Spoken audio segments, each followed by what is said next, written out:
Legal practitioners in Calabar, the Cross River State capital, have accused the executive arm of government of deliberately frustrating the judiciary to ensure people do not get justice. A senior advocate of Nigeria, Ukweni, and a former chairman of the Calabar branch of the Nigerian Bar Association, Mrs.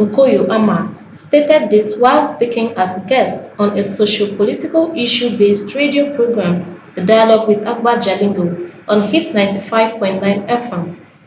The duo dismissed allegations of corruption as the cause for the delay in the dispensation of justice and laid the blame on the executive arm of government, whom, according to them, have refused to fund the judiciary despite constitutional backing for the independence of that arm of government.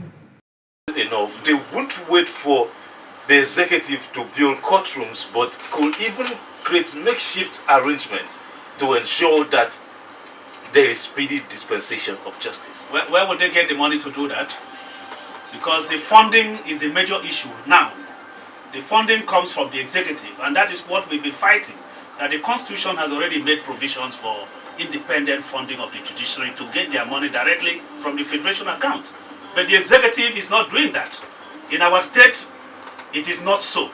There are some state government that have tried to implement it, but I don't see any of the state government that is implementing that provisions of the Constitution fully. It is only at the federal level that you see proper funding of the judiciary, and they have their independence. You were talking about special courts. It is not establishment of a special, it's just to designate some of the courts. The judges are going to be taken. For instance, how many judges do we have in Calabar? I think we have about whether 10 or 11 judges now sitting in Calabar, hearing the cases here now.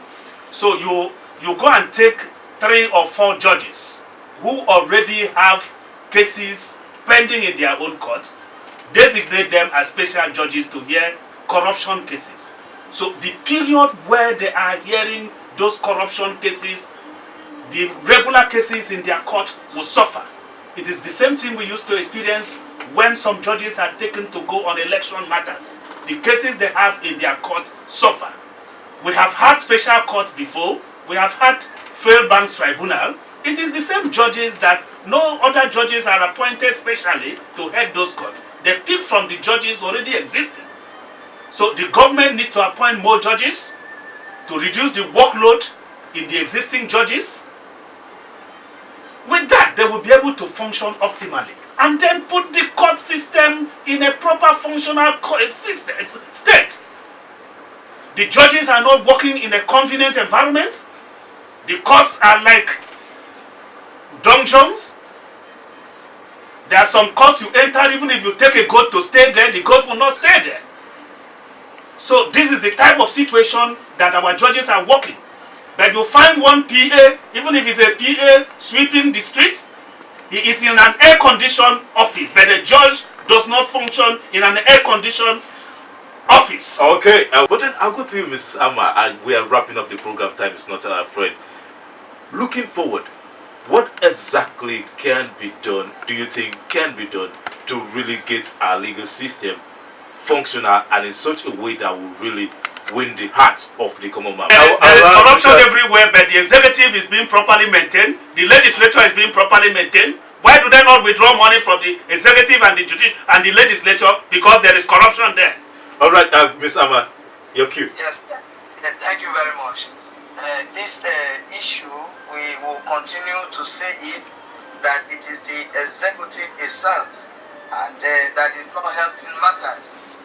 Like the Constitution is very, very clear, 3 arms of government, but you see only 2 arms operating, drawing money from the federation account, but that of the judiciary is not visible, particularly in this Cross River State. In fact, I traveled to Akwa Ibom State. When I went to Akwa Ibom State, I saw an air conditioner being fixed in the customary court. But here in Cross River State, the government is not ready to fund even the customary court. For about 3 or 4 years now, the customary courts have not been functional.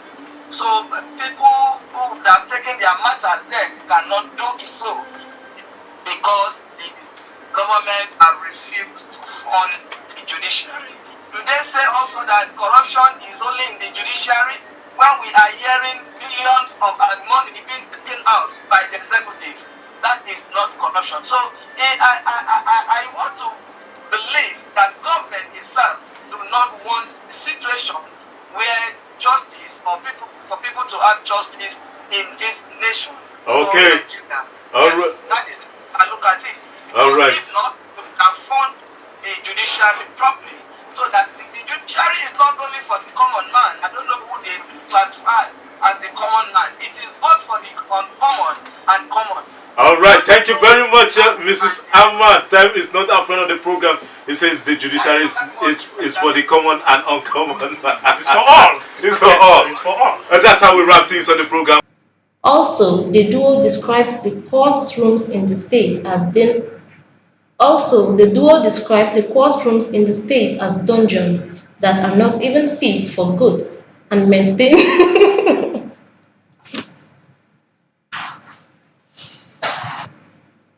Also, the duo described the courtrooms in the state as dungeons that are not even fit for goats and maintained that the judiciary was the last hope of not just the common man but all.